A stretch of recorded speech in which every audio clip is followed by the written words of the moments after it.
ఈ red rice తీసుకుంటున్నాను. ఇలా వండుకునేటప్పుడు ఏంటంటే, మనం పొద్దున్న పూట ఇలా నానబెట్టేసుకున్నాం అనుకోండి, అవి ఎక్కువ సేపు నానాలి కాబట్టి తొందరగా మనకు నానితే తొందరగా కూడా ఉడుకుతాయి.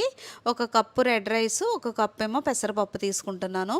ఇంకా పొద్దున పూట కడిగి పక్కన పెట్టేసుకుంటే మనం దీంతో చక్కగా పరమాన్నంలాగా వండుకోవచ్చు.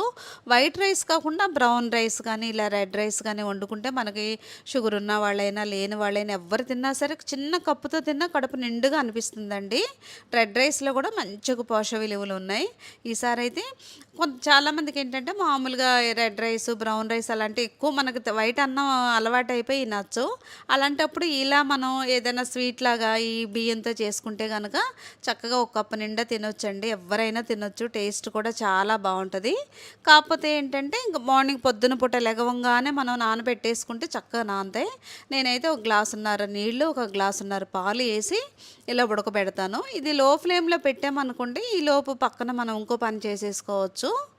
ఈ స్వీట్ అయితే టేస్ట్ ఎంత బావుంటదో నేను అప్పుడప్పుడైతే ఇలా చేస్తా ఉంటాను. ఒకవేళ రెడ్ రైస్ లేకపోయినా బ్రౌన్ రైస్ ఉన్నా కూడా మనం దాంతో కూడా వాడుకోవచ్చు. మా పిల్లలకు కూడా చాలా ఇష్టం అండి.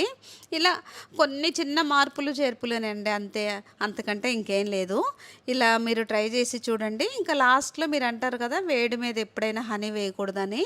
నాకైతే ఈ పెసరపప్పు, ఈ రెడ్ రైస్ చక్కగా దగ్గరగా ఉడికిపోయింది. చల్లారిన తర్వాత నేనైతే హనీ వాడతాను కదా! ఈ హనీనైతే వేస్తున్నాను. లేదు హనీ లేకపోతే మనకి బ్రౌన్ షుగర్ గానీ, ఆర్గానిక్ బెల్లం గానీ ఏదైనా సరే ఒక చిన్న కప్పుతో వేసుకుంటే మనకు సరిపోతుంది. ఇంక ఇవన్నీ వేసేసిన తర్వాత నేనైతే డ్రై నట్స్ అయితే చక్కగా ఇలా ఫ్రై చేసి పెట్టుకున్నానండి. అవి కూడా వేసేస్తున్నాను. ఈసారి ఎప్పుడన్నా స్వీట్ తినాలన్నప్పుడు ఇలా ట్రై చేసి చూడండి. చాలా హెల్తీ, టేస్ట్ కూడా చాలా అంటే చాలా బావుంటుంది. చిన్న పిల్లల దగ్గర నుంచి పెద్దవాళ్ళ వరకు అందరికీ నచ్చుతుందండి. మనం ఇలా చేసి ఇప్పుడు సమ్మర్ కదండీ! కొద్దిగా ఫ్రిడ్జ్‌లో పెట్టుకున్నా ఇలా చల్లగా తినడానికి కూడా బావుంటది.